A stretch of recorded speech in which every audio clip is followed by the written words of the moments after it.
This episode of Shadiversity is brought to you by the Swords shirt, which bears the most popular and iconic swords from history in accurate proportion and design. Available through Teespring, link in the description. Shadiversity. Greetings, I'm Shad, and I've heard people say that the knight existed before the medieval period, and I am here to say that that is incorrect. Now, there's more to it than just that, and I have my reasons for saying it's incorrect, because it's all a matter of context, as the great Matt Easton would say.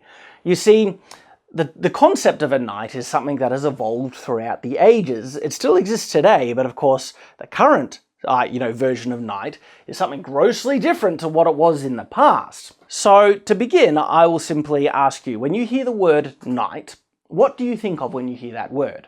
Now, if you're like me, you will think of the classic knight in shining armor, the knight who was sworn to follow chivalry. Not always. Chivalry was something that evolved a lot and changed. I made a whole video on it. So, to save time here, I encourage you to watch this video over there. But chivalry, always an essential part of the knight. And at the same time, a knight was generally sworn to loyalty to serve a higher lord, but sometimes the higher lord could have been the knight in and of himself. But because of this, a knight was either a social elite or associated with the social elite through this, fealty that they have sworn. And so because of that, the knight, through association, became the social elite. Even if he started off as a soldier, as soon as bang, is knighted, swears fealty to a lord, oftentimes gets to live under the lord's own roof in his castle, he becomes a step up on the social ladder than the farmers or craftsmen, the serfs of the period. So that is what we think of when we say knight. This is the classic knight, okay? And that version of the knight did not exist before the medieval period.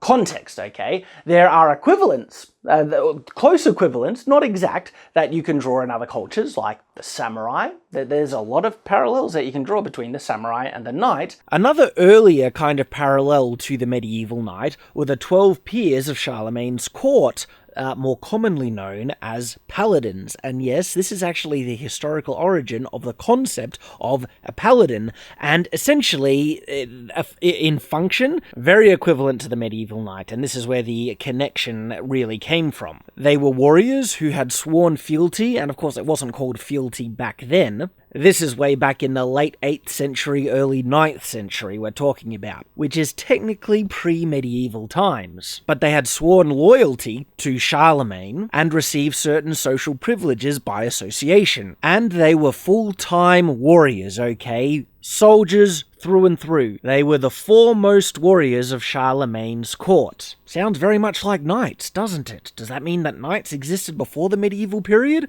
Well, the thing that, to me, indicates that no, you wouldn't call these knights is because they themselves were not called knights. You see, a pretty good indicator whether a type of warrior is a knight or not is if that was what they were actually called in their own time period. It's actually an imperfect way to do it, and I'll explain why a bit later on, but it's a good kind of basis to start from. Another very important way to determine if there was another warrior, type that could be called knight is if this warrior type followed chivalry, because chivalry as a concept really was completely inseparable to what a knight was. If this concept, chivalry, didn't exist before the medieval period, and these warriors didn't follow it, you are very much in your rights to say, well, those warriors are not knights. And this is what I mean. If people think that you can call certain warrior types knights that outside of the medieval period, that means under the exact same definition, okay, same logic, you can call samurais knights as well.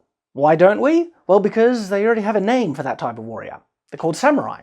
And for the other warriors that exist before the medieval period, they had names for them as well, like the cataphracts. Cats. They are cat people on horses and fight other cat people. So knight is distinctly a medieval thing, but we're not in the medieval period anymore and knights still exist. Well, that's because of the evolution of what the knight was, and I'll share that with you. The knight started off as a horseman, cavalry. He was a soldier on a horse. That was the first genesis, that was the genesis of the knight. But it's funny, according to the standard definition of what a knight is, this first version wouldn't be considered a knight, okay? Because a soldier on a horse didn't have to be sworn to a high lord, didn't have to be sworn to follow chivalry as it's understood in the classical sense, because they did follow chivalry back then, but just like the concept of a knight, well, the concept of chivalry was completely different in its original genesis.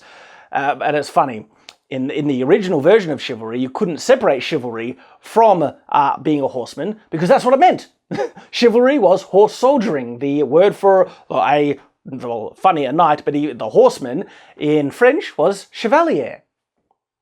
Horseman. So to separate this horseman from chivalry in the original sense would have to be to separate him from his horse, which would make him not a horseman, which meant he wasn't a chevalier anymore, which means he wasn't a knight. But what do we mean when we say knights? Do we mean horseman or do we mean medieval knight? And that's exactly what I mean. You see, when people say the knight existed before the medieval period, they are referring to the original concept of knight that people generally never refer to when they say knight. And in that sense, a horseman, well, horsemen did exist before the medieval period. But saying that conveys a big misconception, because when you say knights existed before the medieval period, people don't think horsemen. They think all the things that we just mentioned and defined. Remember how we defined what a knight was in the beginning of this video? That's what people think. When you say knights existed before the medieval period, they think, those types of knights existed. Well, no, that's not the type of knights that existed. Classic example.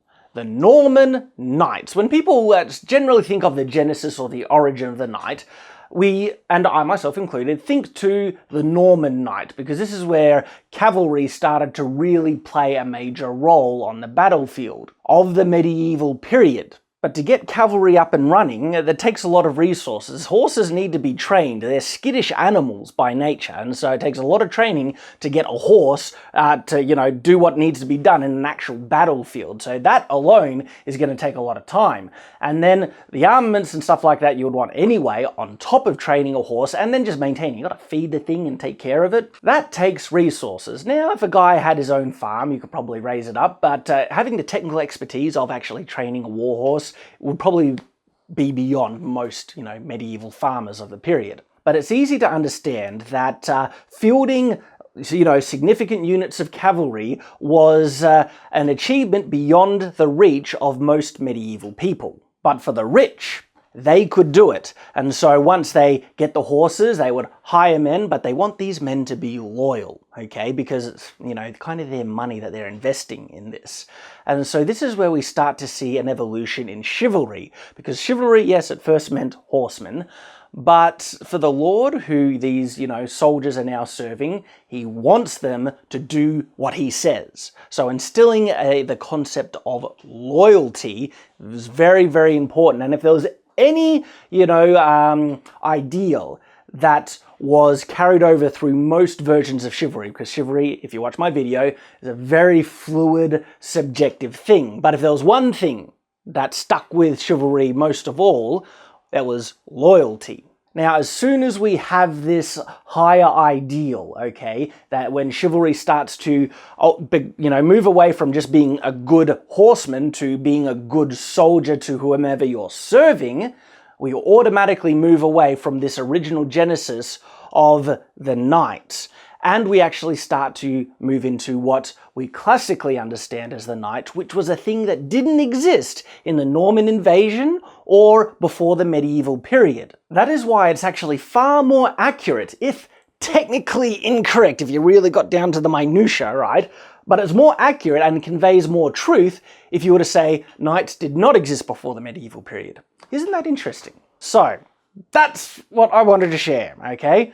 The knight did not exist before the medieval period. And the types of soldiers that, could technically be classed as knights because they were the original genesis, better off calling them horsemen, because that's more accurately what they were than the classic knight that people think of when they hear the word knight.